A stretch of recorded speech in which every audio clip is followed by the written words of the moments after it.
Hey guys, kalian pernah dengar tentang Bali Nine? Ini bukan nama band atau geng motor loh. Ini adalah sekelompok warga Australia yang terlibat dalam kasus narkoba besar di Bali. Penasaran? Yuk, kita kupas tuntas ceritanya. Jadi, ceritanya bermula pada tahun 2005. 9 warga Australia ditangkap di Bandara Ngurah Rai dan Hotel Melasti, Kuta. Mereka kedapatan membawa heroin seberat 8,3 kilogram yang rencananya akan diselundupkan ke Australia. Gila kan? Nah, mereka ini kemudian dikenal sebagai Bali Nine. Dua pemimpinnya, Andrew Chen dan Myuran Sukumaran, dijatuhi hukuman mati dan dieksekusi pada tahun 2015. Sedangkan 7 lainnya mendapat hukuman penjara seumur hidup dan 20 tahun.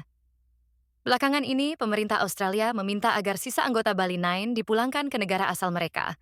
Alasannya? Mereka sudah menjalani hukuman cukup lama dan dianggap bisa direhabilitasi di Australia. Gimana menurut kalian? Permintaan ini menimbulkan pro dan kontra.